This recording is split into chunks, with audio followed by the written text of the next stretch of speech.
Hey, what's up everybody? I'm Justin, K3EE. This is Blackbeard's Radio. Today going to be doing a unboxing and initial setup of the POTA 33 mast. It's a carbon fiber mast. It's the collaboration between Gigaparts and K8MRD, a ham radio tube.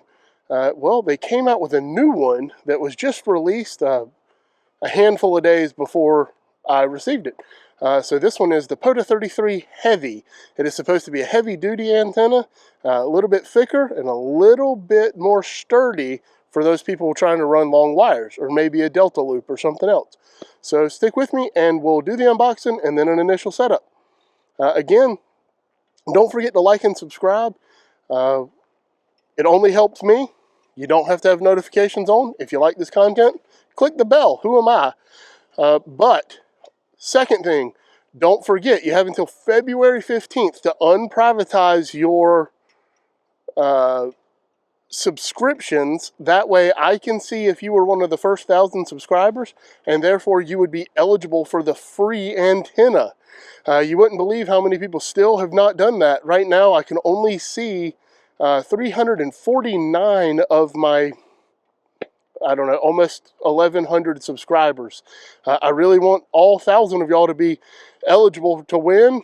If not, then everybody's odds have significantly increased. So February 15th will be the cutoff date for that. I'll start exporting data, and then I'll do the update on when we're going to do the live. So stick with me, guys. Let's do the POTA unboxing of the POTA 33 Heavy. All right, we're sitting on my tailgate as usual. Like normal, Gigaparts has done a phenomenal job with their packaging.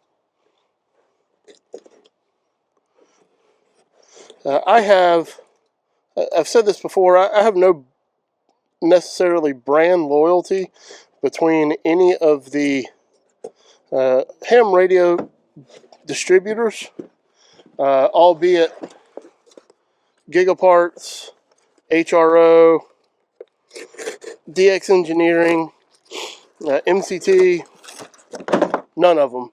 And I say that, I don't know if anybody should ever, honestly. There's so much out there. I price shop everything.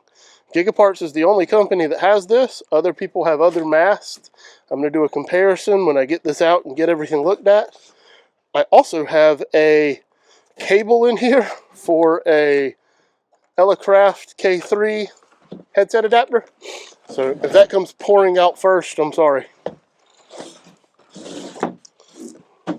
That's obviously the Explorer POTA 33H, or the 33 Heavy.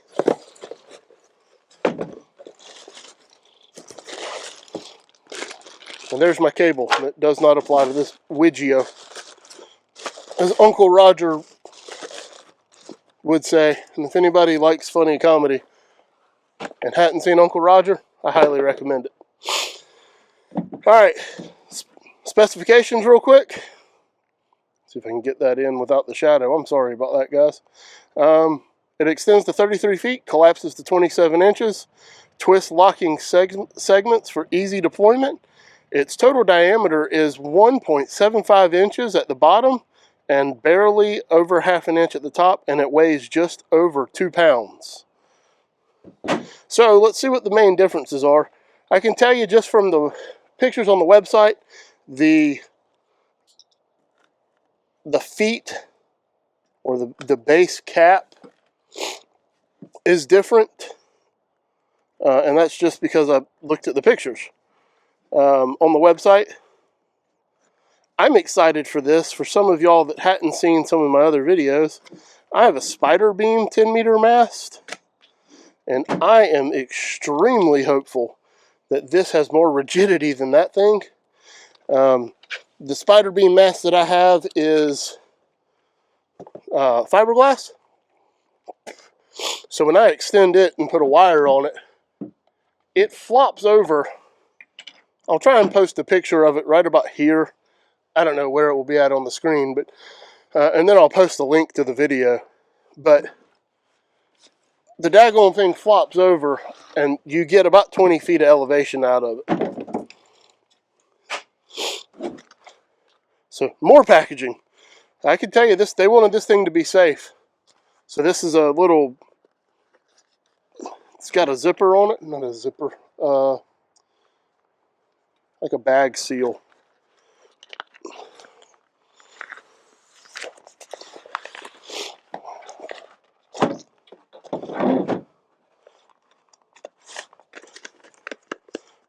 Warning, do not extend the mast fully before attaching the antenna to the top. Instead, attach antenna wire with it totally collapsed vertically and then raise the mast one section at a time until you reach the desired height.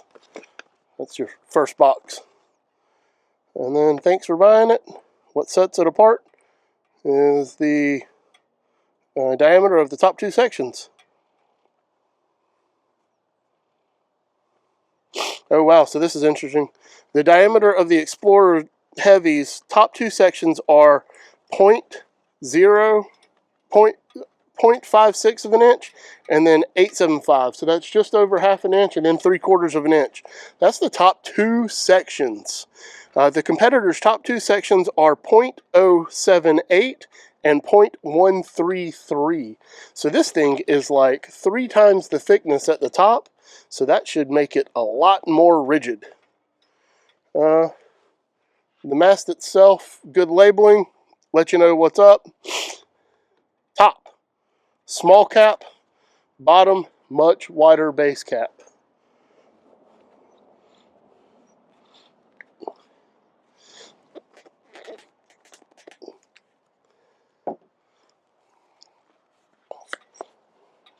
It's got a foam plug. And there's your antenna connection point. Maybe a little piece of nano cordage or paracordage tied in a tiny loop. It would certainly fit in there. And then that cap would still have room for it. Let's try and find the golly, look at that second section. That thing, that is girthy. Holy crap, that's amazing.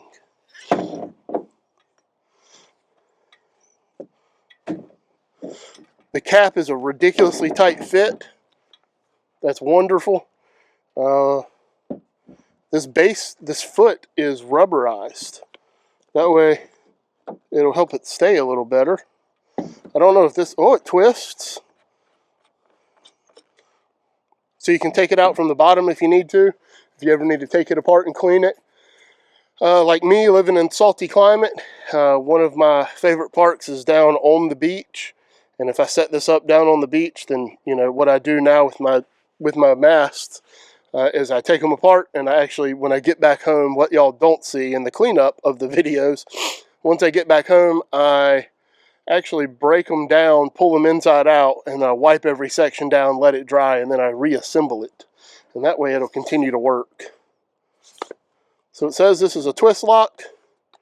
So you extend each section individually. And then once you get them extended, you give them a little twist to tighten them up. So there's the unboxing. I can tell you, at 2 pounds, this is nothing. It weighs absolutely nothing by comparison. Here we go.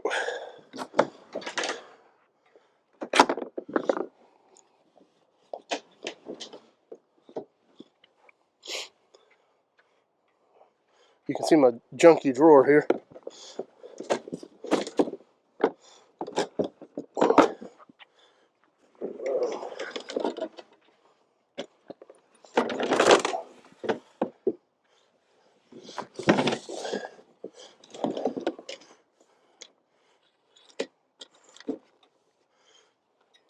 And I'm missing a cap.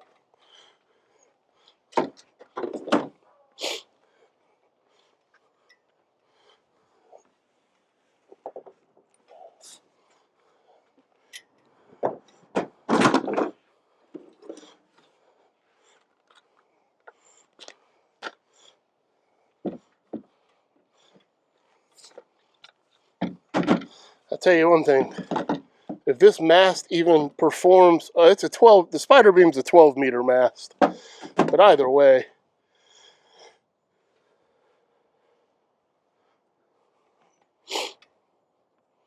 if this POTA 33 Heavy performs even half as well, then daggone spiderbeam should just get out of the game. Look at that. Just look at it. That's almost half as long collapsed. And you're only losing daggone, what, 6 feet? 6.5 feet? That's ridiculous. Holy crap. I'll give 6.5 feet up for this any day. Look how much more packable that is. I mean, you see, I keep that mast with me. It stays in my truck because they're so versatile. Where and when you can use mast, all you need is a hose clamp around the top with some paracord on it, tied into some loops for your guy wires, and boom, deployed in like 3 minutes. So, and y'all know I also have a drive-on stand for this, and when I know I'm going to use it, that's what I carry with me. And then I have a hose clamp in my antenna box for this that I tie on real quick for my guy wires when I don't have my drive on and I need it. Holy crap, man. This thing probably weighs, I'm not even joking, I would say 12 pounds. So this is at least a fifth lighter. I mean, 20% of the weight. That's ridiculous. Alright, I lied. I'm not going to set it up in this video. I'm going to make this one short and sweet. It's only going to be about 12, 13 minutes long. So far, I'm ridiculously impressed. In the next video, I'll have it come out. This one will come out on a Thursday like normal. And I'll drop this video. I'll drop the next video, the initial setup. I'll do that one. I'll drop it on Sunday. And that way you can see it pretty quick. But holy crap. I want to show you how I attach, because on this one I'm going to permanently attach my hose clamp to the top, and I'm going to make my guy lines, and I want to show y'all how I do that, and that way y'all can see everything. I'm going to show you how I tie my tension knots and everything else, and that would make this video like 30 minutes, and it doesn't need to be, just to show off how awesome that is. Oh, yes, that's a new truck, by the way, and a camper, not a camper shell, it's a soft topper. So I'll get into that later.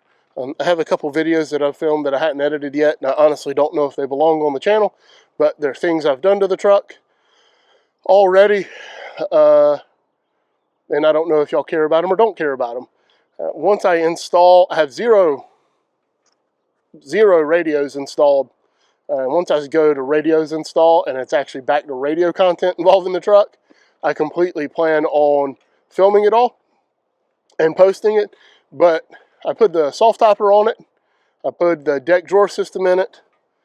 It's got the Ruby grid from Bullet Point Accessories for phone charging accessories at the top, with USB terminals at the top also. What else have I done to it? Oh, I did a speaker delete on it because it is a hybrid pickup truck. I didn't know that when I bought it. I bought it because it has a generator on board, so I knew it had an electrical component. I didn't know that the electrical component made it a hybrid, but the thing gets like 24 miles to the gallon, so I'm not complaining. But yeah, so once I do the radios and stuff, there'll be a lot of content on it, and that's when I'll decide, I don't know. If y'all want me to upload all the stuff for the truck, let me know in the comments. Otherwise, don't forget, make your subscriptions public. That way, on February 15th, all 1,000 of my first subscribers are eligible for the antenna giveaway. Don't forget to like and subscribe. Let me know what you think about mast in the comment section. If you have the POTA 33, if you wish it was a little bit stiffer, I tried to cut the end of my finger off. Crap. Sorry. If y'all like the POTA 33, if you wish it was a little bit heavier, and if you would sacrifice double the weight of the POTA 33, which is a pound. Holy crap, they did some great work on these. But let me know. Let me know if you've ever deployed a mast or if you think you need one. Cool. I'll talk to y'all later, guys. I'm Justin, K8MRD. Don't forget to like and subscribe. Later.